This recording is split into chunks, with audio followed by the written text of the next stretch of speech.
미국 전역이 발칵 뒤집어졌습니다. 미국이라는 이름 아래 주변국들을 굴복시킬 수 있다고 믿었던 트럼프. 그의 오만한 관세 협상이 한 달 만에 아시아와 유럽에서 동시에 미국을 향한 칼날이 되었습니다. 대체 미국은 무슨 생각으로 이렇게 무리한 협상을 진행했을까요? 미국의 오만한 행보를 멈춰 세운 차갑고도 단호했던 한국의 마지막 답변이 지금 공개됩니다. 이야기 시작하기 전에 좋아요와 구독 버튼 눌러주시면 이 영상 이외에도 해외, 국내 감동 영상을 빠르게 받아볼 수 있습니다. 2025년 9월 세상은 여러 소리로 가득했습니다. 누군가는 인공지능이 가져올 미래를 예고했고, 누군가는 금융시장의 불확실성을 이야기했죠. 모두가 저마다의 중요한 이야기를 하고 있다고 믿었지만 사실 그건 다가올 거대한 폭풍전의 미세한 바람소리에 불과했습니다. 이 모든 소음을 잠재울 진짜 폭풍은 워싱턴 DC 백악관의 한 집무실, 그 고요함 속에서 조용히 시작되고 있었습니다. 전 세계 기술 패권의 지도를 영원히 바꿔놓을 그 거대한 사건이 단 한 장의 종이와 만년필 끝에서 비롯될 줄은 아무도 상상하지 못했던 겁니다. 이것은 한순간에 오만이 불러온 거대한 나비 효과에 대한 기록입니다. 백악관의 공기는 유난히 팽팽했어요. 앤더슨 장관의 브리핑이 예고된 후 전 세계 주요 언론사 기자들이 브리핑룸을 가득 메웠죠. 낮은 흥분과 긴장감 그리고 알 수 없는 불안감이 뒤섞여 끈적한 공기를 만들어내고 있었습니다. 고지어 단상에 오른 남자는 로버트 앤더슨, 트럼프 대통령의 신임을 한몸에 받는 야심 넘치는 상무부 장관이었습니다. 그는 마치 무대 위 주연 배우처럼 여유로운 미소와 함께 마이크 앞에 섰어요. 하지만 그의 눈빛만큼은 얼음장처럼 차갑고 단호한 분위기를 풍기고 있었죠. 그는 계산된 침묵의 힘을 아는 사람이었습니다. 잠시 장내를 둘러보며 짧은 침묵으로 모두의 시선을 완벽하게 장악한 그가 드디어 입을 열었습니다. 그 목소리는 아주 조용했지만 세상의 모든 스피커를 통해 울려 퍼지기에는 충분히 강력했어요. 신사숙녀 여러분, 오늘 저는 미국의 주권과 우리 노동자들의 권익을 위한 역사적인 조치를 발표하고자 합니다. 위대한 미국은 언제나 혁신의 중심이었고 세계를 이끌어왔습니다. 하지만 지난 수십 년간 우리는 우리의 관대함이 당연한 권리로 여겨지는 것을 지켜봐야만 했습니다. 우리의 시장, 우리의 기술, 우리의 인프라 위에서 막대한 이익을 거둔 파트너들이 그 과실을 당연하게 여기는 시대를 우리는 이제 끝내려고 합니다. 대통령께서는 미국 노동자 우선 행정명령에 최종 서명하셨습니다. 장내에서는 순간 낮은 술렁임이 일었습니다. 과실을 당연하게 여긴 파트너들. 그 단어가 누구를 겨냥하는지는 모두가 알고 있었으니까요. 하지만 그건 시작에 불과했죠. 앤더슨은 잠시 말을 멈추고는 마치 확인 사살이라도 하듯 더 강력한 한 방을 날렸습니다. 이 행정명령에 따라 오늘부로 전문직 취업 비자, H-1B 비자의 갱신 및 신규 발급에 필요한 수수료를 기존의 100배인 개인당 10만 달러로 인상합니다. 이 조치는 즉시 발효됩니다. 10만 달러. 그 단어가 브리핑룸의 공기를 가르는 순간 장내의 모든 소음이 거짓말처럼 멈췄습니다. 기자들은 잠시 그 숫자의 의미를 이해하려는 듯 서로의 얼굴만 쳐다볼 뿐이었죠. 100배라니 이건 단순한 인상이 아니었어요. 사실상 국경에 거대한 장벽을 세우겠다는 선언이나 다름없었으니까요. 맨 앞줄에 앉아있던 유럽 기자가 믿을 수 없다는 듯 손을 들고 질문했습니다. 장관님, 그 조치가 한국과 같은 핵심 동맹국에도 예외 없이 적용된다는 의미입니까? 지난 수십 년간 기술 안보를 함께 해온 파트너에게 말입니다. 앤더슨은 질문한 기자를 잠시 바라보더니 입가에 희미한 미소를 지으며 대답했습니다. 그 표정에는 동맹에 대한 존중보다는 힘의 우위에 대한 확신이 더 짙게 배어 있었어요. 물론입니다. 동맹이라도 예외는 없습니다. 오히려 동맹이기에 더 공정한 관계를 정립해야 한다고 믿습니다. 우리는 그들의 기술과 인력을 존중하지만 그들 역시 미국의 위대한 시장과 인프라를 이용하려면 정당한 대가를 치러야 할 것입니다. 이것이 바로 공정한 거래니까요. 더 이상 미국의 희생 위에서 유지되는 관계는 없을 겁니다. 그 말을 끝으로 브리핑룸은 다시 한번 아수라장이 되었습니다. 여기저기서 터져나오는 카메라 플래시와 함께 기자들의 질문이 폭포수처럼 쏟아졌죠. 기술 공급망에 미칠 영향은 고려했습니까?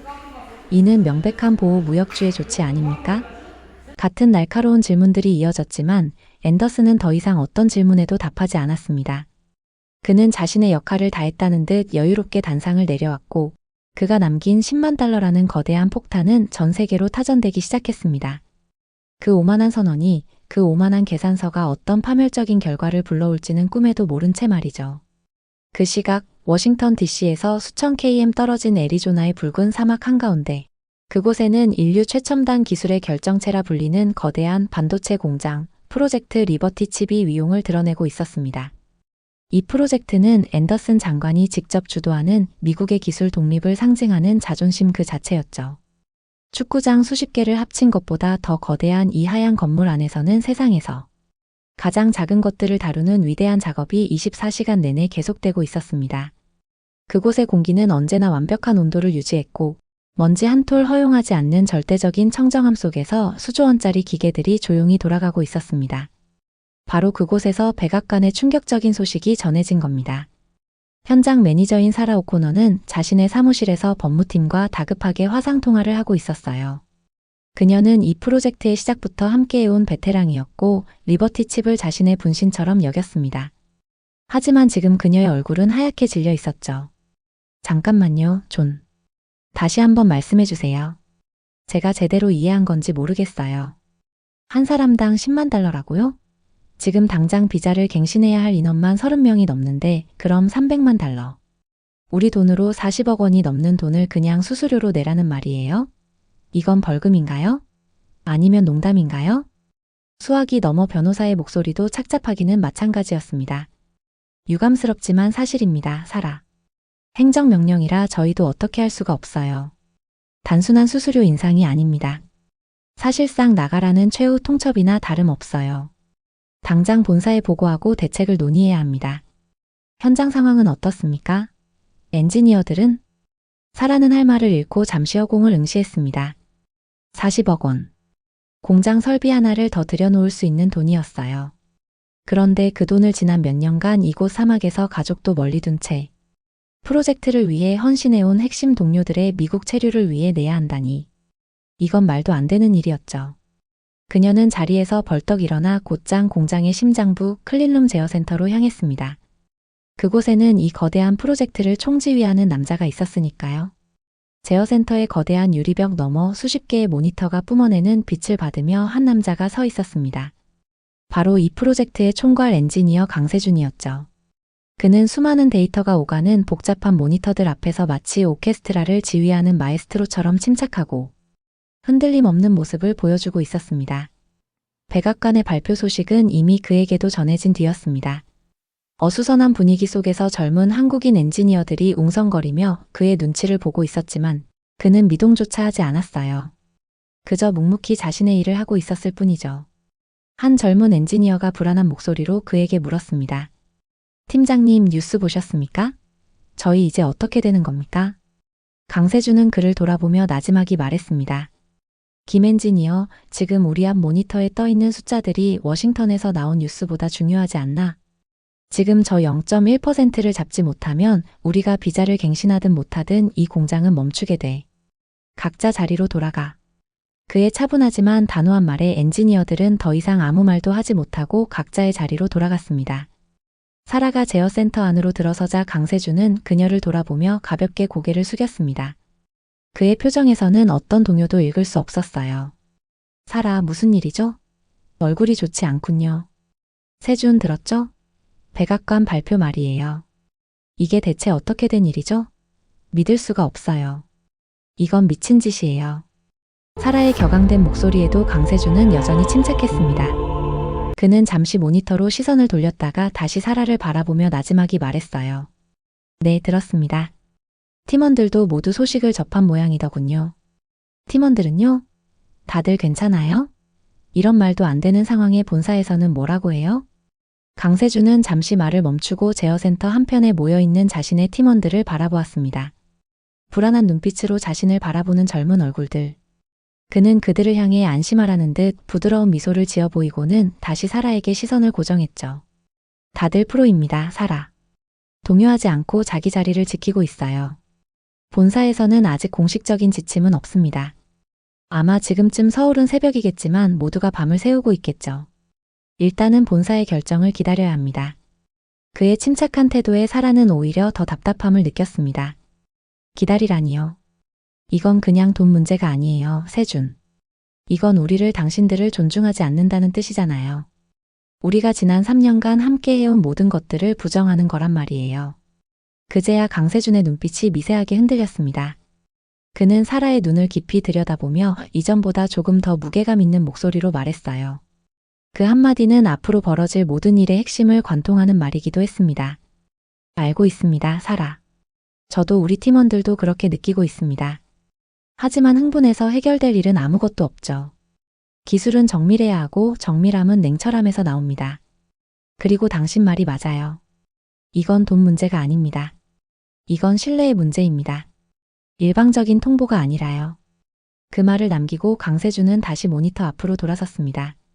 마치 아무 일도 없었다는 듯이요. 하지만 그의 마지막 말은 사라의 내리에 비수처럼 박혔습니다. 이건 신뢰의 문제다. 그렇습니다.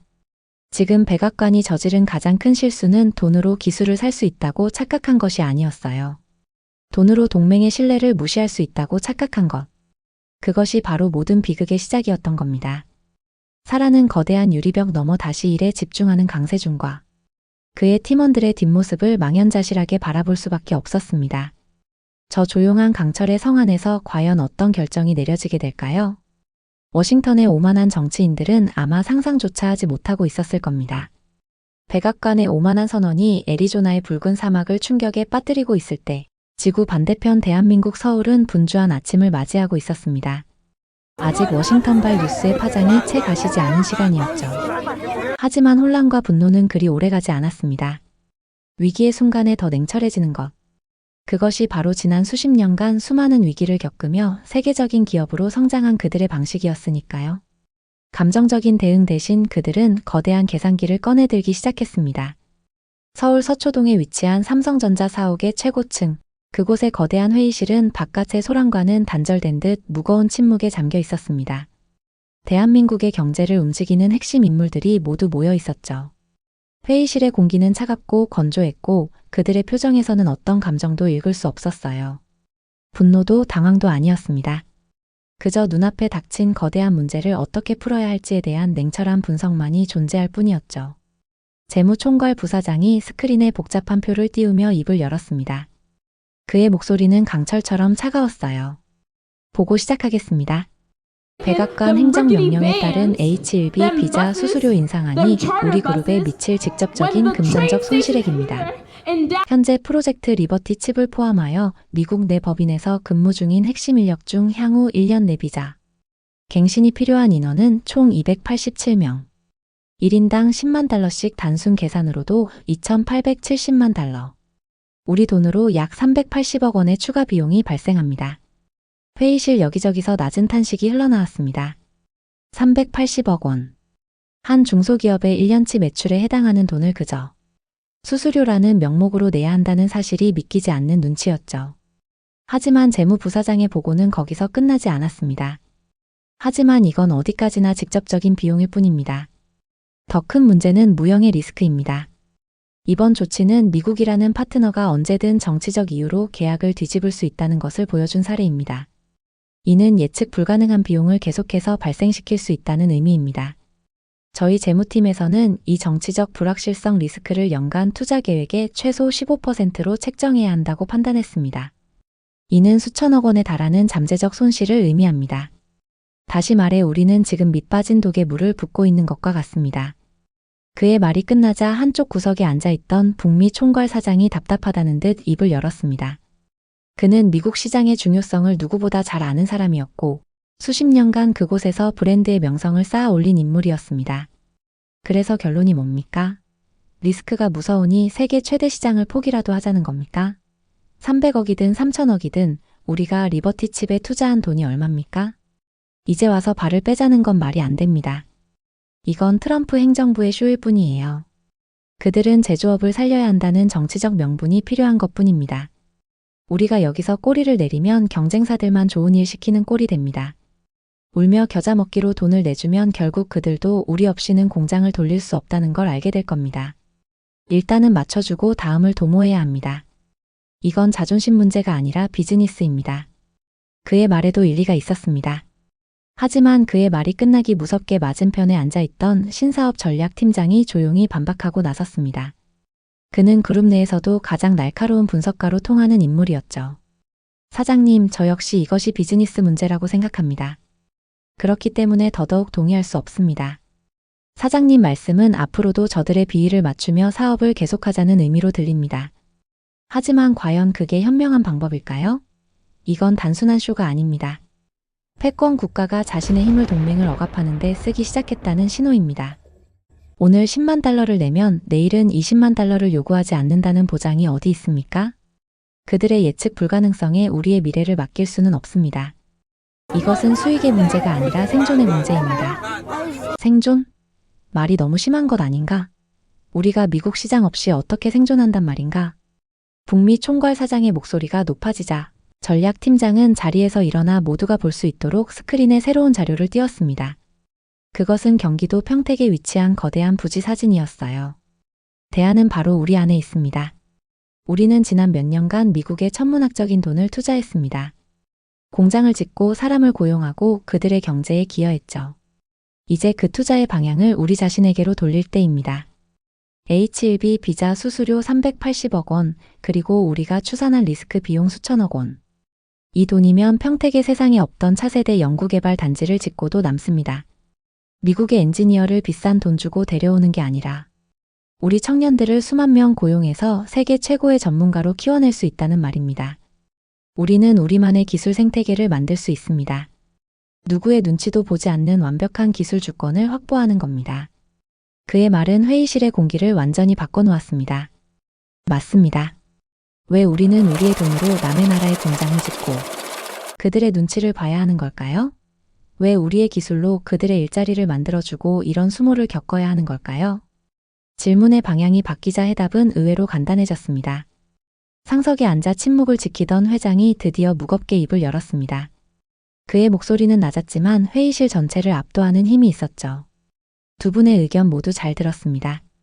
북미 총괄 사장의 우려도 신사업 전략팀장의 비전도 모두 맞는 말입니다. 하지만 우리는 선택을 해야 합니다. 쉬운 길과 어려운 길 사이에서의 선택이 아니라 종속의 길과 자립의 길 사이에서의 선택입니다. 우리 그룹의 역사는 언제나 위기 속에서 기회를 찾아온 역사였습니다. 그리고 그 기회는 언제나 더 어려운 길에 있었습니다. 미국은 훌륭한 시장입니다. 하지만 유일한 시장은 아닙니다. 그리고 리스크가 보상을 초과하는 시장은 더 이상 매력적인 시장이 아니죠. 신사업 전략팀장의 의견에 동의합니다. 불확실한 파트너에게 우리의 미래를 맡길 수는 없습니다. 리버티 칩 프로젝트는 유지하되 추가 투자는 전면 보류합니다. 그리고 오늘 논의된 예산은 모두 평택으로 돌리세요. 대한민국 역사상 가장 거대한 기술 투자가 될 겁니다. 결정은 순식간에 내려졌습니다. 그리고 몇 시간 뒤 삼성의 공식 발표가 전 세계 언론을 뒤흔들었죠. 향후 5년간 국내에 6만 개 일자리 창출, 평택 차세대 반도체 클러스터 조성. 그 발표 어디에도 미국에 대한 비난은 없었습니다. 하지만 그 행간에 담긴 메시지는 누구보다 미국 백악관을 향한 차갑고도 단호한 선언이나 다름없었죠. 비슷한 시각 서울의 또 다른 대기업. 현대차와 LG에너지솔루션의 회의실에서도 비슷한 고민이 이어지고 있었습니다. 그들은 미국의 대규모 전기차 배터리 공장 건설을 계획하고 있었으니까요. 하지만 그들의 회의 분위기는 삼성과는 조금 달랐습니다. 고민의 시작점이 문제의 해결이 아닌 새로운 기회의 발견이었기 때문이죠. 글로벌 전략 담당 임원의 이메일함에 도착한 한 통의 메일이 모든 것을 바꿔놓았습니다. 발신자는 헝가리 정부였습니다. 팀장님, 이거 한번 보시죠. 헝가리 투자청에서 보낸 제안서입니다. 어젯밤 백악관 발표 직후에 도착했습니다. 타이밍이 기가 막히네요. 스크린에 뜬 제안서의 내용은 파격적이었습니다. 법인세 10년 감면, 부지 100년 무상임대, 고속철도 물류라인 신설, 정부 마이너스 대학 연계 인력 양성 프로그램 지원. 그리고 가장 중요한 한 문장이 있었죠. 정치적 불확실성 없는 안정적이고 장기적인 파트너십을 보장합니다. 회의실에 모인 임원들의 눈이 빛나기 시작했습니다. 한 임원이 미국 투자 계획과 헝가리의 제안을 나란히 비교한 표를 스크린에 띄웠습니다. 왼쪽이 미국입니다. 높은 인건비, 노조 문제, 예측 불가능한 정책, 그리고 이제는 천문학적인 비자 수수료까지 추가됐습니다. 오른쪽은 헝가리입니다. 유럽의 심장이라는 지리적 이점, 상대적으로 저렴하고 숙련된 인력, 그리고 무엇보다 유럽연합이라는 거대한 시장을 등에 업고 있습니다. 리스크와 기회, 어느 쪽이 더 명확해 보이십니까? 물론 회의가 순탄하게만 흘러간 것은 아니었어요. 한원로 임원이 신중론을 제기했습니다. 헝가리라고 리스크가 없겠습니까? 유럽연합의 정책이 언제 어떻게 바뀔지 누가 압니까? 너무 성급한 결정은 아닌지 우려됩니다. 그러자 젊은 여성 임원이 즉각 반박했습니다. 전무님, 물론 헝가리에도 리스크는 존재합니다. 하지만 그건 비즈니스 리스크입니다. 시장 상황이나 경쟁 구도에 따라 변할 수 있는, 우리가 충분히 예측하고 관리할 수 있는 리스크죠. 하지만 지금 미국이 보여주는 건 정치적 리스크입니다. 그건 예측도 관리도 불가능합니다. 이건 비즈니스가 아니라 도박입니다. 우리는 도박을 하자는 게 아닙니다. 그녀의 말은 회의의 방향을 결정지었습니다. 답은 이미 정해져 있었죠. 현대차와 LG는 더 이상 미국 시장의 변덕에 미래를 맡길 이유가 없었습니다. 그들에게는 유럽이라는 새로운 대안이 손을 내밀고 있었으니까요. 곧이어 그들의 공식 발표가 이어졌습니다. 북미 투자 계획 전면 재검토, 유럽 시장 공략 강화를 위한 헝가리와의 기가 팩토리 건설 논의 착수. 삼성의 발표와는 결이 달랐지만 그 메시지의 무게는 결코 가볍지 않았습니다. 이 두 개의 거대한 선언이 워싱턴 DC에 전해졌을 때 로버트 앤더슨 장관은 자신의 집무실에서 여유롭게 승리를 만끽하고 있었습니다. 그의 책상 위에는 한국 기업들의 발표 내용을 요약한 보고서가 놓여 있었죠. 우려 가득한 표정의 보좌관 마크가 조심스럽게 입을 열었습니다. 장관님, 삼성과 현대 LG의 발표가 심상치 않습니다. 월스트리트에서는 벌써부터 기술 공급망 붕괴를 우려하는 목소리가 나오고 있습니다. 다우 지수도 소폭 하락했고요. 저희가 너무 강하게 압박한 것은 아닐까요? 앤더슨은 보좌관을 한심하다는 듯 쳐다보며 코웃음을 쳤습니다. 그는 얼음이 가득 담긴 위스키 잔을 천천히 흔들며 말했죠. 마크, 자네는 아직 정치를 모르는군. 이건 그들의 항복 선언이야. 국내에 투자하고 유럽으로 간다고? 다 엄포일 뿐이야. 결국 그들이 원하는 건 우리와의 협상 테이블에서 몸값을 높이려는 것뿐이라고. 우리 시장 없이 저 거대한 기업들이 얼마나 버틸 수 있을 것 같나? 하지만 장관님, 이번 발표는 단순한 엄포가 아닐 수도 있습니다. 그들의 계획은 매우 구체적이고 이미 내부적으로는 미국 프로젝트 팀을 축소하라는 지시가 내려왔다는 첩보도 있습니다. 됐네. 앤더슨은 보좌관의 말을 단호하게 잘랐습니다. 그는 자리에서 일어나 워싱턴 시내가 내려다 보이는 거대한 창가에 섰습니다. 그의 눈에는 세상을 다 가진 듯한 오만함이 가득했죠. 그에게 세상은 파트너의 연결망이 아니라 힘의 서열로 이루어진 피라미드였습니다. 그리고 그 피라미드의 꼭대기에는 당연히 미국이 있었죠. 그 아래 있는 누군가가 감히 저항한다는 것은 그의 세계관에서는 불가능한 일이었습니다. 그들은 돌아오게 되어 있어. 언제나 그랬던 것처럼. 내가 필요한 건 저들의 진짜 항복 문서지 이런 유치한 엄포가 아니야. 그러니 며칠 조용히 지켜보게. 결국 백기를 들고 찾아오는 건 그들일 테니. 자네는 우리 입장을 재확인하는 성명서나 준비하게. 미국의 국익 앞에서는 어떤 타협도 없다고 말이야. 그리고 마크, 그렇게 걱정스러운 표정 좀 짓지 말게. 사무실 분위기까지 약해 보이잖나? 앤더슨은 그렇게 확신했습니다. 그가 가진 미국 시장이라는 카드는 그 어떤 것보다 강력한 무기라고 믿었거든요. 하지만 그는 몰랐습니다. 세상에는 시장의 논리보다 더 중요하고 돈으로 계산할 수 없는 가치가 있다는 것을요. 그의 그 오만한 착각이 스스로의 심장에 칼을 꽂는 비극적인 자충수가 될 것이라는 사실을 말입니다. 이제 무대는 다시 애리조나로 옮겨갑니다. 계산된 반격의 시간이 끝나고 현실이 된 재앙이 막을 올릴 시간이었으니까요. 로버트 앤더슨 장관의 오만한 자신감은 그러나 그리 오래가지 못했습니다. 그가 한국 기업들의 반격을 그저 협상용 엄포로 치부하며 여유를 부리는 동안 애리조나의 프로젝트 리버티 칩 현장에서는 정해진 미래를 향한 시계가 초침 소리를 내며 움직이고 있었으니까요. 디데이, 즉 강세준 팀의 첫 번째 비자 만료일이 하루하루 다가오고 있었던 겁니다. 공장의 분위기는 이상하리만치 고요했어요. 그건 폭풍 전의 고요함과도 같았죠. 한국인 엔지니어들은 동요하거나 불평하는 대신 마지막 순간까지 자신의 임무를 완수하기 위해 기계처럼 움직였습니다. 그들은 지난 3년간 자신들의 피와 땀이 녹아있는 이 거대한 공장의 모든 것을 기록으로 남기기 시작했죠. 수만 페이지에 달하는 인수인계 매뉴얼을 작성하고 모든 장비의 운용 데이터를 백업했습니다. 심지어 각 장비별로 발생할 수 있는 사소한 문제들과 그 해결 경험까지 꼼꼼하게 정리했습니다. 그 모습은 마치 모든 것을 정리하고 떠날 준비를 하는 사람들처럼 보였어요. 그들의 침묵은 그 어떤 항의보다 더 무서운 메시지를 담고 있었습니다. 미국인 동료들은 그런 그들을 불안한 눈빛으로 지켜볼 수밖에 없었죠. 처음 며칠간은 설마 진짜 가겠어? 라며 반신반의했습니다. 몇몇은 이건 그냥 정치인들이 하는 쇼일 뿐이야. 너무 심각하게 받아들이지 말라며 애써 태연한 척 농담을 건네기도 했어요. 하지만 떠날 날이 가까워 올수록 공장 전체에 현실적인 공포가 번지기 시작했습니다. 그들이 매뉴얼에 담을 수 없는 것, 데이터로 백업할 수 없는 진짜 핵심 기술, 즉 수년간의 경험으로 축적된 그들의 감각이 사라진다는 것이 무엇을 의미하는지 어렴풋이 느끼고 있었기 때문입니다. 현장 매니저 사라는 하루에도 몇 번씩 워싱턴 DC의 앤더슨 장관실에 전화를 걸었습니다. 그녀는 거의 애원하다시피 말했죠. 마크, 제발 장관님께 말씀 좀 전해주세요. 이건 블러핑이 아니에요. 그들은 정말로 떠날 준비를 하고 있어요. 인수인계 매뉴얼이 산더미처럼 쌓이고 있다고요. 이건 떠나는 사람이 아니면 할 필요가 없는 일들이잖아요. 이대로 강세준 팀장이 떠나면 이 공장은 멈춥니다. 제가 보장하죠. 이건 협박이 아니라 팩트예요. 하지만 수학이 넘어 보좌관 마크의 목소리는 언제나 똑같았습니다. 그는 앤더슨의 말을 앵무새처럼 반복할 뿐이었죠. 사라, 진정하세요. 장관님께서도 다 파악하고 계십니다. 그들의 행동은 오히려 우리를 압박하려는 고도의 심리전일 뿐입니다. 그들은 절대 미국 시장을 포기할 수 없어요. 마지막 순간에 분명 협상안을 들고 올 겁니다.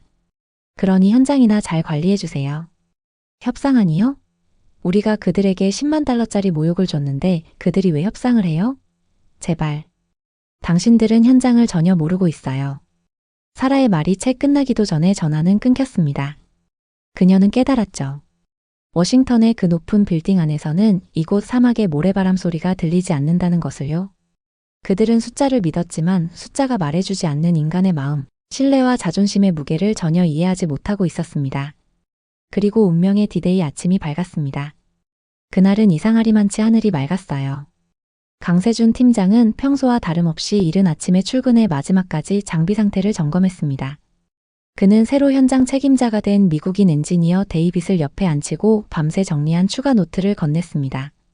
데이빗, 이건 매뉴얼에는 없는 내용들입니다. 각 장비마다 미세하게 성격이 다릅니다.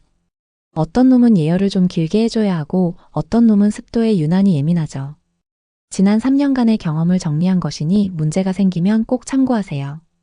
데이빗은 그의 진심 어린 태도에 오히려 더 불안해졌습니다. 세준, 정말로 가는 겁니까? 이건 아니잖아요. 우리 모두가 이 프로젝트를 위해 얼마나 노력했는지 알잖아요. 강세준은 씁쓸하게 웃으며 그의 어깨를 두드렸습니다. 알죠. 그래서 더 마음이 아픕니다.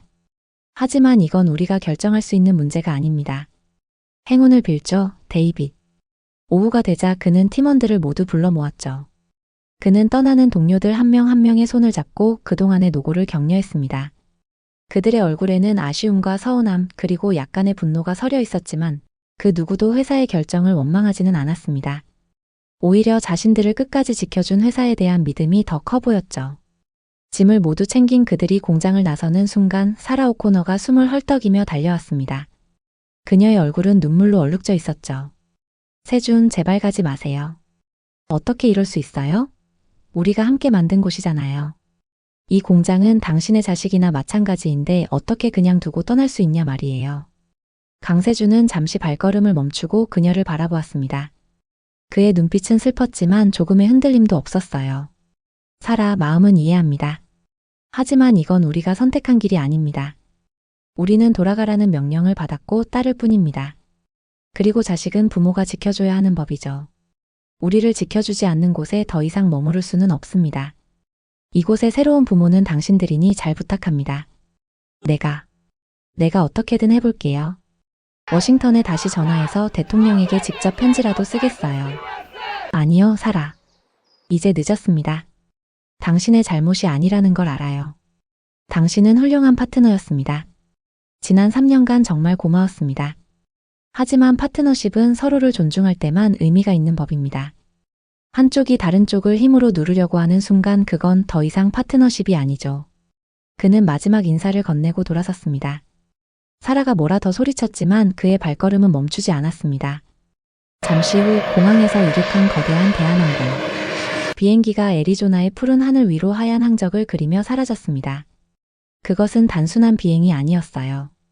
미국의 기술 심장에서 가장 중요한 혈액이 빠져나가는 순간이었습니다. 강세준 팀이 떠난 첫날, 프로젝트 리버티 칩은 의외로 조용했습니다. 그들이 남긴 완벽한 매뉴얼 덕분에 남은 미국인 엔지니어들은 큰 문제 없이 공장을 운영할 수 있었죠. 사라의 우려를 비웃기라도 하듯 모든 시스템은 정상적으로 작동했습니다. 이 소식을 보고받은 앤더슨 장관은 보좌관 마크에게 의기양양하게 말했습니다. 거봐, 내 말이 맞았지? 한국인 몇 명 없어도 아무 문제 없잖아. 언론과 월스트리트가 괜히 호들갑을 떤 거야. 이제 곧 그들이 자기들이 얼마나 어리석었는지 깨닫고 돌아오고 싶다고 연락이 올 거야. 그때는 10만 달러가 아니라 20만 달러를 불러도 꼼짝 못하겠지. 하지만 그 평화는 오래가지 않았습니다. 이틀째 되던 날 오후 공장에 남아있던 단 한 명의 외국인 전문가, 독일 ASML에서 파견된 EUV 장비 전문가 클라우스 슈미트가 제어센터를 찾아왔습니다. 그는 괴팍하지만 세계 최고의 실력을 가진 노인이었죠. 그는 새로 현장 책임자가 된 데이빗에게 다가가 말했습니다. 이봐, 젊은이. 3번 EUV 장비의 플라즈마 안정성 수치가 미세하게 흔들리고 있네. 0.001% 정도의 오차지만 내 경험상 이건 좋은 징조가 아니야. 데이빗은 모니터를 들여다보며 대수롭지 않게 대답했습니다. 걱정 마세요, 클라우스. 그 정도 오차는 허용 범위 아닙니다. 시스템이 자동으로 보정할 겁니다. 강 팀장이 남겨준 매뉴얼에도 그렇게 나와 있습니다. 클라우스는 어깨를 으쓱하며 말했습니다. 자동 보정이라. 자네들은 기계를 너무 믿는군. 강세준은 저런 미세한 흔들림을 기계의 속삭임이라고 불렀지. 기계가 아프기 전에 보내는 신호라고 말이야. 그는 매뉴얼이 아니라 기계의 목소리를 들었던 사람이야. 그는 그 말을 남기고 제어센터를 떠났습니다. 그리고 정확히 24시간 뒤 클라우스의 경고는 끔찍한 현실이 되었습니다. 사건은 바로 그 3번 EUV 장비에서 시작되었어요. 미세하게 흔들리던 플라즈마가 갑자기 불안정해지면서 극자외선 에너지가 순간적으로 과부하 상태에 빠진 겁니다. 시스템은 자동으로 장비 가동을 멈췄고 제어센터에는 난생 처음 보는 붉은색 에러코드가 떠올랐습니다. 이게 뭐야? 이 에러코드는 매뉴얼에 없어. 미국인 엔지니어들이 당황하며 소리쳤습니다. 그들은 매뉴얼에 따라 시스템을 재부팅했지만 장비는 깨어날 생각을 하지 않았죠. 그런데 문제는 거기서 끝나지 않았습니다. 3번 장비의 갑작스러운 가동 중단은 전체 공장의 전력 시스템에 미세한 불균형을 가져왔습니다. 그리고 그 불균형은 도미노처럼 옆에 있던 4번 장비 그리고 5번 장비로 번져나갔습니다. 마치 건강하던 사람이 갑자기 심장마비를 일으키자 다른 장기들까지 연쇄적으로 멈춰서는 것과 같았어요. 한 젊은 엔지니어가 매뉴얼을 뒤적이며 소리쳤습니다. 매뉴얼대로 전력 분배 시스템을 리셋했는데 왜 반응이 없지? 분명히 이렇게 하면 된다고 쓰여 있는데. 또 다른 엔지니어는 냉각 시스템 제어판 앞에서 식은땀을 흘리고 있었습니다. 젠장. 냉각수 펌프 압력이 계속 떨어지고 있어. 이러다간 과열로 코어가 녹아버릴지도 몰라. 제어센터는 순식간에 아수라장이 되었습니다. 수십 개의 모니터에서 동시에 경고음이 울려 퍼졌고 여기저기서 엔지니어들의 다급한 고함 소리가 터져 나왔습니다. 전력 공급이 불안정합니다. 냉각 시스템 온도가 급상승하고 있습니다. 그 아비규환의 한가운데 인터컴에서 클라우스 슈미트의 차분하고 냉소적인 목소리가 울려 퍼졌습니다. 그의 목소리는 마치 이 모든 상황을 이미 알고 있었다는 듯 기묘한 평온함을 담고 있었죠. 시끄럽군. 다들 조용히 하게. 그의 말에 제어센터의 모든 소음이 순간 멈췄습니다. 내가 말했지, 젊은이들. 이건 그냥 기계가 아니라고. 수천 개의 부품이 완벽한 조화를 이뤄야만 움직이는 아주 예민하고 까다로운 오케스트라와 같아. 그리고 자네들은 방금 가장 중요한 지휘자와 수석 연주자들을 모두 쫓아낸 셈이야.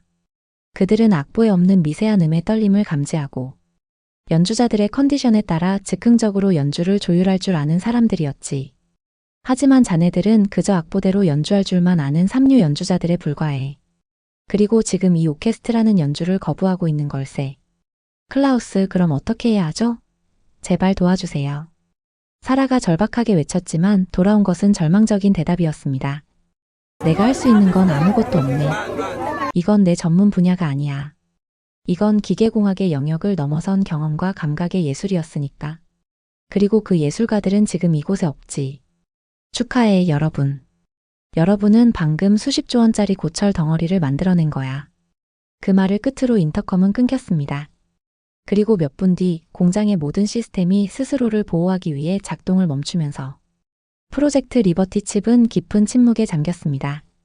한때 인류 최첨단 기술의 심장이었던 그곳이 거대한 무덤으로 변해버린 순간이었죠. 이 소식이 워싱턴 DC에 전해지기까지는 그리 오랜 시간이 걸리지 않았습니다. 처음에는 일부 기술 전문 매체의 단신으로 시작된 기사는 반나절도 되지 않아 CNN과 BBC 같은 주류 언론의 헤드라인을 장식하기 시작했죠. 트럼프의 야심작 리버티 칩 가동 전면 중단, 핵심 기술자 추방 조치가 부른 예견된 재앙. 로버트 앤더슨은 자신의 집무실에서 이 모든 상황을 굳은 표정으로 지켜보고 있었습니다. 그는 처음에는 이 모든 것이 언론의 과장 보도일 뿐이라고, 금방 해결될 문제라고 해서 스스로를 위로했죠. 그는 보좌관 마크에게 소리쳤습니다. 당장 반박 성명을 준비해. 이건 기술적인 문제일 뿐 우리 정책과는 아무 상관없다고 말이야. 그리고 현장에 연락해서 무슨 수를 써서든 공장을 재가동시키라고 해. 미국 최고의 엔지니어들을 전부 보내. 돈은 얼마가 들어도 상관없어. 하지만 몇 시간 뒤 그에게 날아든 보고서는 그의 마지막 희망마저 꺾어버렸습니다. 미국의 유명 대학과 기업에서 급파된 전문가 팀이 내린 결론이었죠. 원인 불명 시스템 충돌로 추정. 복구를 위해서는 전체 시스템을 초기화하고 처음부터 다시 구축해야 함. 복구에 최소 6개월 이상 소요 예상. 보고서를 읽는 그의 손이 부들부들 떨리기 시작했습니다. 바로 그때 그의 책상 위에 놓인 붉은색 직통 전화가 지옥의 소리처럼 울리기 시작했습니다. 발신자는 단 한 사람, 대통령이었습니다. 앤더슨은 마른 침을 삼키며 떨리는 손으로 수화기를 들었습니다.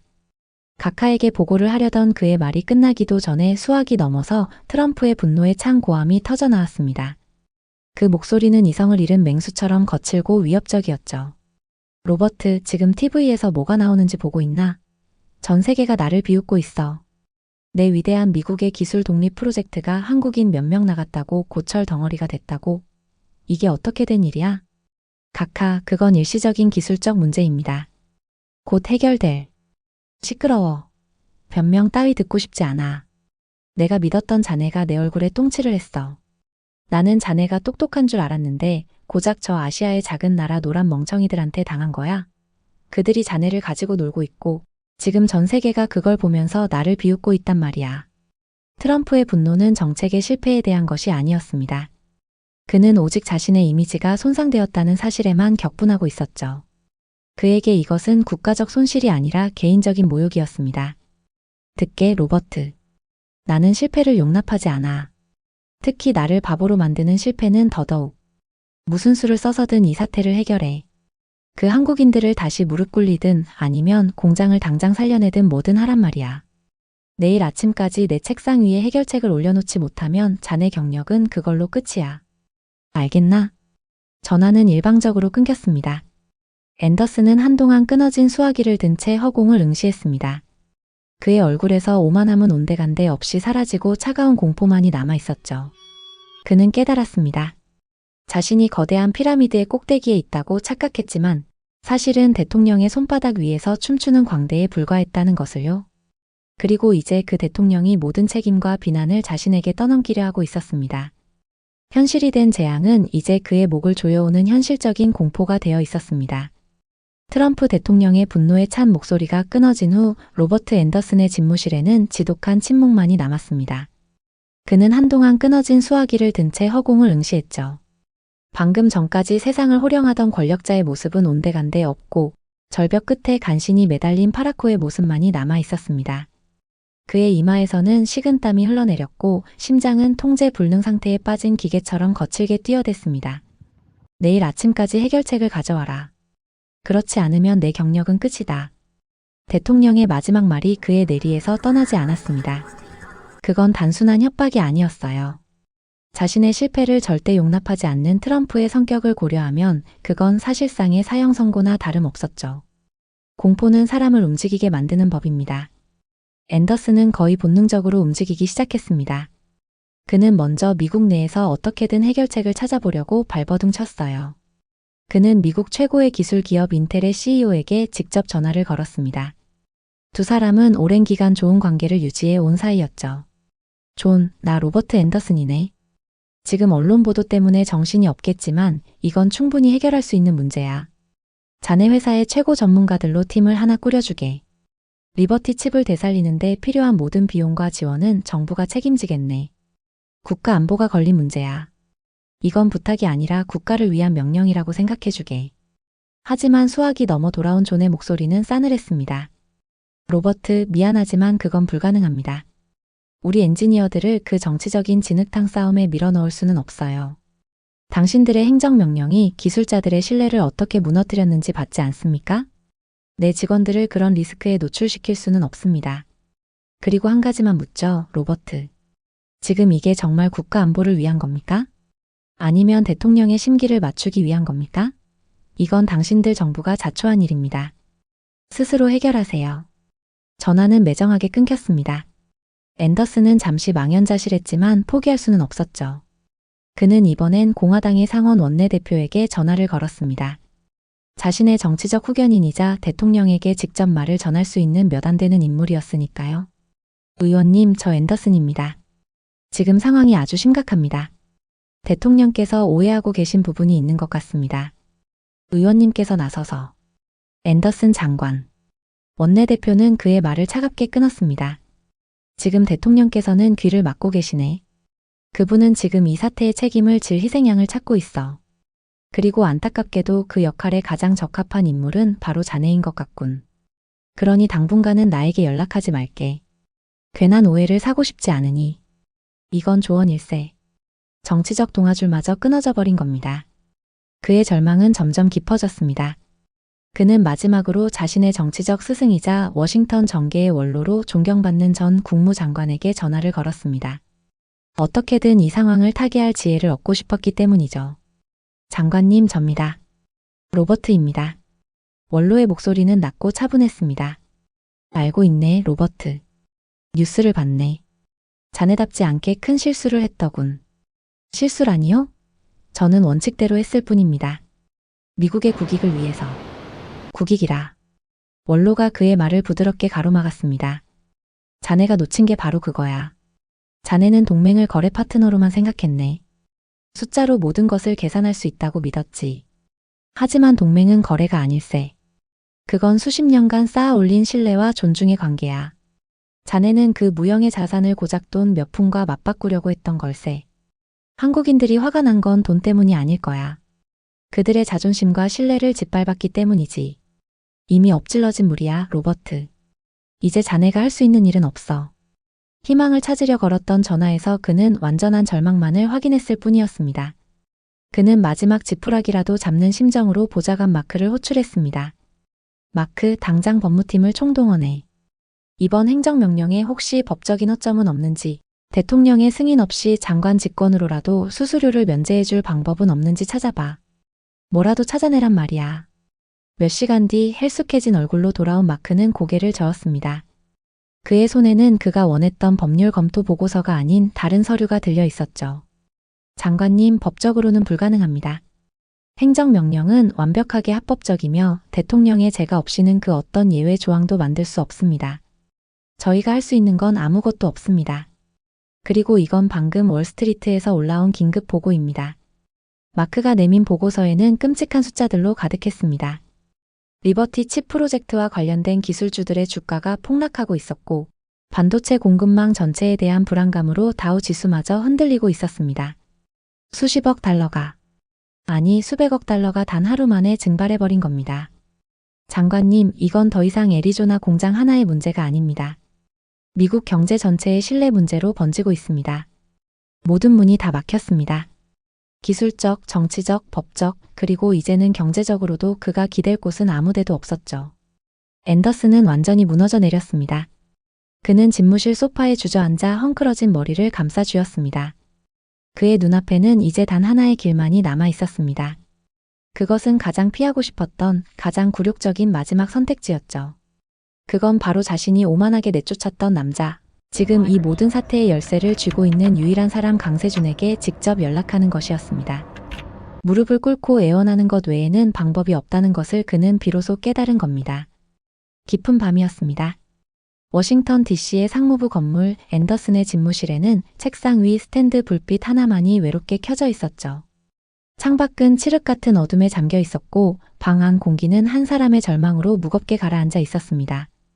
앤더슨은 떨리는 손으로 국제전화번호를 눌렀습니다. 신호음이 몇 번 울린 뒤 수화기 넘어서 너무나도 침착하고 평온한 목소리가 들려왔습니다. 여보세요. 그 목소리를 듣는 순간 앤더슨은 자신의 처지가 더욱 비참하게 느껴졌습니다.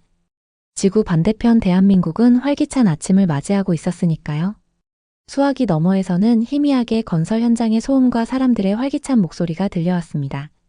절망의 밤과 희망의 아침, 그 극명한 대비가 두 사람의 현재를 보여주고 있었죠. 앤더슨은 마른 입술을 간신히 떼어 말했습니다. 강세준 박사님, 저입니다. 로버트 앤더슨입니다. 수화기 넘어서는 잠시 침묵이 흘렀습니다. 강세준은 놀란 것 같지는 않았어요. 오히려 이 전화가 언젠가는 올 것이라고 예상이라도 한 듯 차분하게 대답했습니다. 알고 있습니다, 장관님. 무슨 일이십니까? 그의 평온한 목소리에 앤더슨은 오히려 이성을 잃고 말았습니다. 그는 거의 울부짖듯이 준비했던 모든 논리를 내던지고 본심을 쏟아내기 시작했습니다. 박사님, 제발 돌아와 주십시오. 제가 틀렸습니다. 모든 게 제 잘못입니다. 비자 수수료 그거 당장 전액 면제하겠습니다. 아니, 없던 일로 하겠습니다.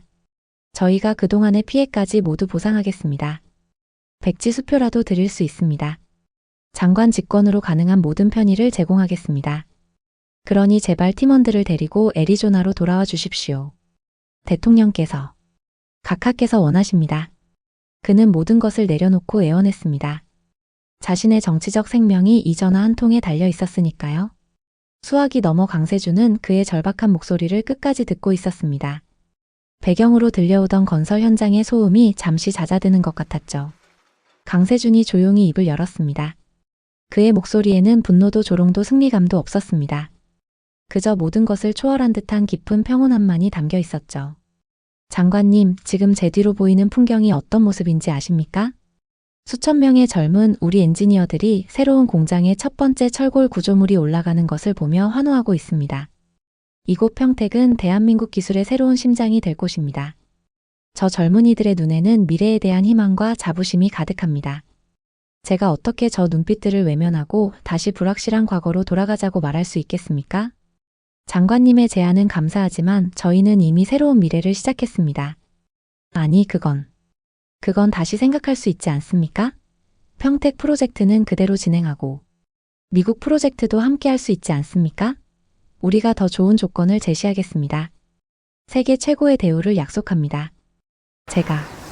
제가 직접 한국으로 가겠습니다. 당신의 팀원들 한 사람 한 사람에게 무릎이라도 꿇고 사과하겠습니다. 앤더슨은 필사적으로 매달렸습니다. 하지만 강세준의 대답은 단호했습니다. 장관님께서는 아직도 중요한 사실을 모르고 계시는군요. 이건 더 이상 돈이나 조건 혹은 사과의 문제가 아닙니다. 장관님께서는 저희에게 10만 달러짜리 청구서를 보내셨죠. 저희는 그 돈을 낼 수도 있었습니다. 하지만 저희는 그 청구서에 담긴 진짜 의미를 읽었습니다.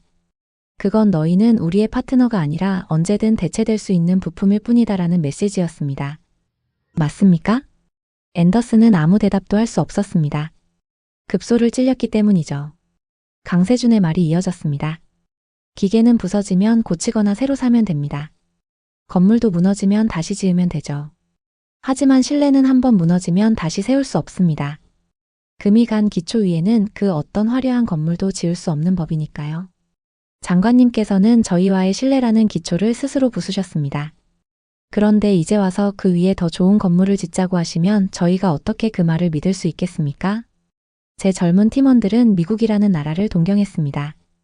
세계 최고의 기술을 배우고 최고의 파트너와 함께 일한다는 자부심이 있었죠. 하지만 장관님의 정책 하나로 그 꿈과 자부심이 모두 무너져 내렸습니다. 저는 그 상처를 돈으로 덮을 수는 없습니다. 내가 직접 사과하겠습니다. 전 세계 언론 앞에서 공식적으로 사과하고 당신들과의 파트너십이 얼마나 중요한지 알리겠습니다. 그러니 제발 기회를. 장관님. 강세준은 앤더슨의 말을 부드럽게 잘랐습니다. 그의 목소리는 이제 연민마저 담고 있는 듯 했습니다. 마지막으로 하나만 묻겠습니다. 지금 장관님께서 제게 돌아와 달라고 하시는 진짜 이유가 무엇입니까? 프로젝트 리버티 칩을 위해서입니까? 아니면 대통령의 분노를 피하고 장관님의 자리를 지키기 위해서입니까? 그 질문은 앤더슨의 심장을 꿰뚫는 날카로운 창과도 같았습니다. 그는 아무 말도 할 수 없었죠. 강세준은 그의 침묵 속에서 모든 답을 읽었습니다. 장관님, 저희는 이제 장관님의 문제를 해결해 드리기 위한 도구가 아닙니다. 저희는 저희의 미래를 만들어 가야 합니다. 저희를 필요로 하고 저희를 존중해주는 이곳에서 말입니다. 부디 행운을 빕니다. 그리고 강세준은 그의 마지막 말을 남겼습니다. 그 말은 앤더슨의 귀에, 그리고 어쩌면 역사의 한 페이지에 영원히 기록될 차갑고도 무거운 한마디였습니다. 10만 달러짜리 청구서 한 장이 수십 년 동맹의 최종 고지서가 될 줄은 저희도 몰랐습니다. 전화가 끊겼습니다. 앤더슨의 귀에는 뚜뚜뚜 하는 무미건조한 신호만이 울려 퍼졌습니다. 그는 힘없이 수화기를 내려놓았죠. 그의 집무실을 가득 채운 것은 완벽한 침묵과 어둠이었습니다. 하지만 강세준이 전화를 끄는 대한민국 평택의 아침은 달랐습니다. 그가 휴대폰을 주머니에 넣자 다시 주변의 활기찬 소음이 그를 감쌌습니다. 젊은 엔지니어들의 웃음소리, 힘차게 돌아가는 건설 장비 소리, 그리고 새로운 미래를 향한 희망의 소리. 돌이킬 수 없는 격차는 바로 그렇게 확인되었습니다. 그건 두 나라의 기술력이나 자본의 차이가 아니었어요. 과거의 실수에 발목 잡힌 자의 절망과 새로운 미래를 향해 나아가는 자의 희망 사이의 거대한 간극이었습니다. 한때 세상을 호령했던 제국의 심장은 그렇게 멈춰섰고, 변방이라 불렸던 작은 나라의 심장은 그 어느 때보다 뜨겁게 박동하기 시작했습니다. 로버트 앤더슨의 세계는 그 전화 한 통으로 완벽하게 끝났습니다. 수화기를 내려놓은 그는 한동안 미동도 없이 어둠 속에 앉아 있었죠. 한때 세상을 움직인다고 믿었던 남자의 어깨는 이제 세상의 모든 무게를 짊어진 듯 무겁게 처져 있었습니다. 그에게 다음날 아침은 오지 않았어요. 대통령이 예고했던 심판의 시간이 오기 전에 그는 스스로 자신의 경력에 마침표를 찍어야만 했으니까요. 다음날 아침 워싱턴 정가는 로버트 앤더슨의 전격적인 사임 발표로 발칵 뒤집혔습니다. 공식적인 사임 이유는 일신상의 사유였지만 그 이유를 고지 믿는 사람은 아무도 없었죠. 그의 사임은 사실상 프로젝트 리버티 칩의 완전한 실패를 인정하는 백기투항이나 다름없었습니다. 백악관 대변인은 몰려든 기자들 앞에서 진땀을 흘리며 준비된 답변을 앵무새처럼 반복해야만 했습니다. 앤더슨 장관의 사임은 국가를 위한 그의 오랜 헌신에 따른 명예로운 퇴진입니다. 프로젝트 리버티 칩은 현재 기술적 재정비에 들어갔으며 미국의 기술 주권 확보라는 목표에는 변함이 없습니다. 하지만 기자들의 날카로운 질문이 이어졌습니다. 기술적 재정비라는 것은 실패를 의미하는 것 아닙니까? 수십조 원의 국민 세금이 투입된 프로젝트가 왜 멈춰섰는지 설명해 주십시오. 앤더슨 장관의 사임이 이번 사태에 대한 책임 회피라는 비판에 대해서는 어떻게 생각하십니까? 대변인은 궁색한 변명만을 늘어놓을 뿐 명쾌한 대답도 내놓지 못했습니다. 그 모습은 전 세계로 생중계되었고 미국의 자존심에 깊은 상처를 남겼죠. 그리고 세계의 언론들은 이 사건의 본질을 파헤치기 시작했습니다. 그들의 분석은 냉정하고도 정확했어요.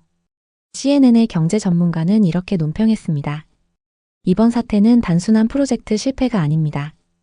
이것은 미국이 더 이상 세계에서 가장 안정적이고 매력적인 투자처가 아닐 수 있다는 강력한 경고입니다.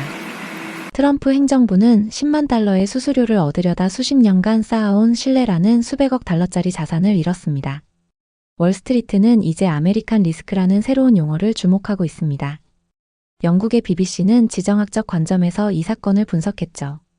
한미 기술 동맹은 지난 반세기 동안 세계 기술 시장의 질서를 유지해 온 핵심 축이었습니다. 하지만 이번 사태로 그 축에 심각한 균열이 발생했습니다. 한국은 이제 미국에 대한 의존도를 줄이고 자체적인 기술 생태계를 구축하거나 유럽과 같은 새로운 파트너를 찾는 길로 나아가고 있습니다. 이것은 세계 기술 패권 지도의 지각 변동을 예고하는 것일 수 있습니다. 가장 흥미로운 분석은 독일의 한 기술 전문지에서 나왔습니다. 그들은 애리조나 현장에 있었던 EUV 장비 전문가 클라우스 슈미트와 단독 인터뷰를 진행했더군요. 괴팍한 노장다운 직설적인 한마디가 모든 상황을 명쾌하게 정리해 주었습니다. 미국인들이 뭘 착각했는지 아십니까? 그들은 세상에서 가장 비싼 자동차를 샀다고 생각했죠. 하지만 그들은 그 차를 운전할 세계 최고의 드라이버를 해고해버렸습니다. 그리고는 자동차 매뉴얼만 있으면 누구나 운전할 수 있다고 믿었던 겁니다. 결과가 어떻게 됐냐고요? 보시다시피 그 비싼 자동차는 지금 창고에서 먼지만 뒤집어 쓰고 있습니다. 기술이라는 건 그냥 사올 수 있는 물건이 아니라는 걸 이제는 좀 깨달았으려나요? 가장 큰 변화는 역시 대한민국에서 일어나고 있었습니다. 한때 미국을 향했던 동경과 기대감은 이제 우리 스스로에 대한 자신감과 자부심으로 바뀌어 가고 있었죠. 그 변화의 중심에는 경기도 평택에 세워지는 거대한 반도체 클러스터가 있었습니다. 사건이 있고 몇 달 뒤 평택의 건설 현장은 그야말로 활기로 가득했습니다. 수만 명의 건설 노동자들과 엔지니어들이 밤낮으로 밤을 새우며 대한민국 기술의 새로운 역사를 써 내려가고 있었죠.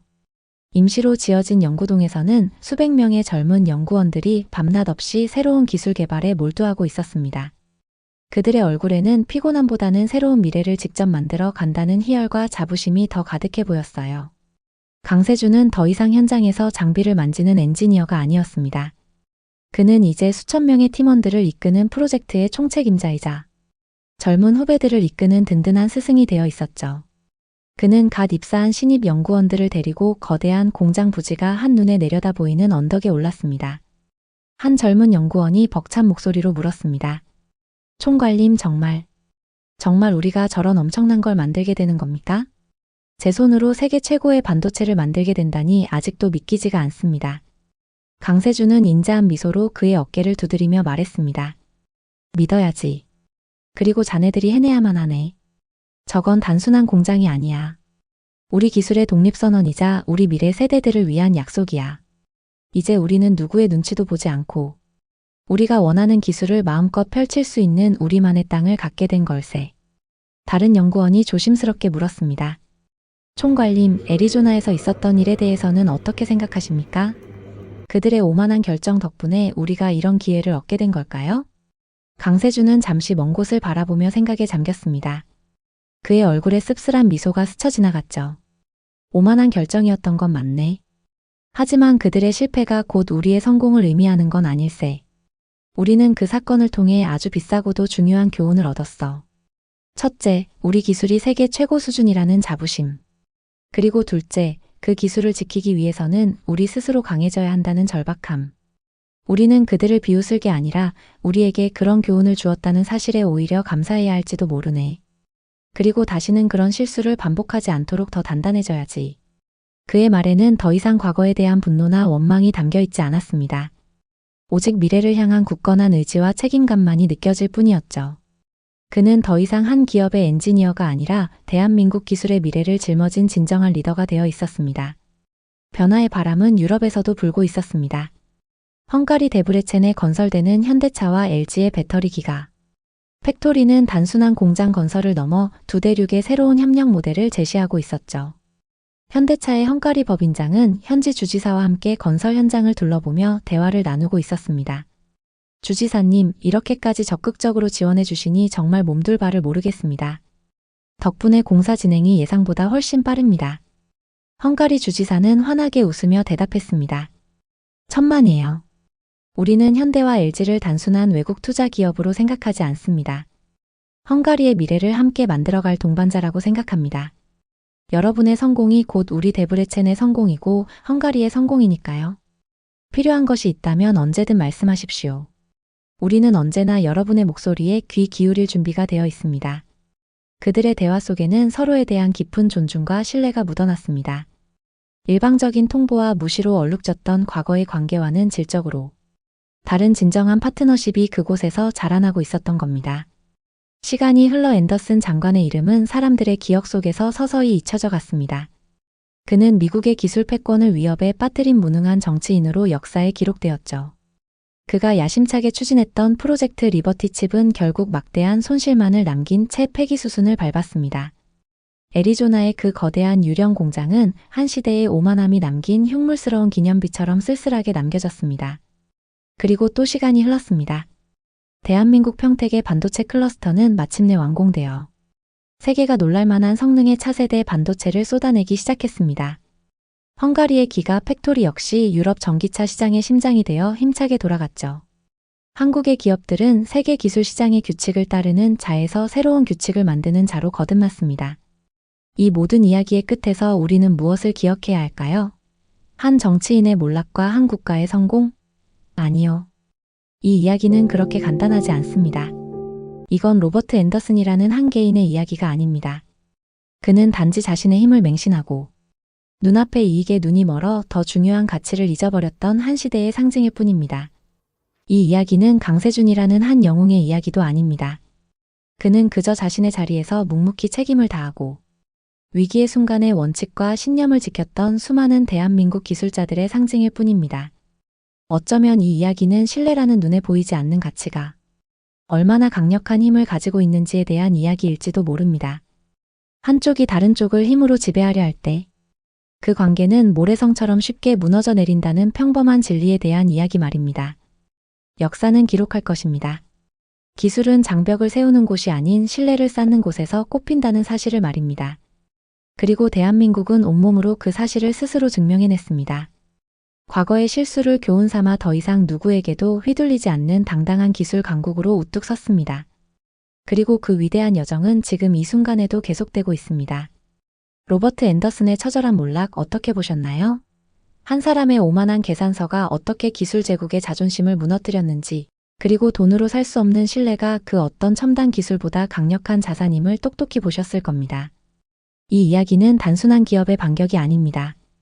더 이상 일방적인 요구에 굴복하지 않는 자랑스러운 대한민국이 세계 기술 패권의 새로운 질서를 어떻게 만들어 가는지에 대한 선언입니다. 진정한 리더십은 상대를 굴복시키는 것이 아니라 마음을 얻는 것에서 시작됨을 보여줍니다. 지금까지 저의 이야기를 들어주셔서 감사합니다. 오늘 이야기 재미있게 들으셨나요? 재미있게 보셨다면 다음에 더 좋은 감동 이야기로 다시 찾아뵐 수 있도록 구독과 좋아요 버튼을 눌러주세요. 감동 영상을 만드는 데 큰 힘이 됩니다. 이 영상 이외에도 해외, 국내 감동 영상이 궁금하시다면 제 유튜브 채널에 놀러오세요.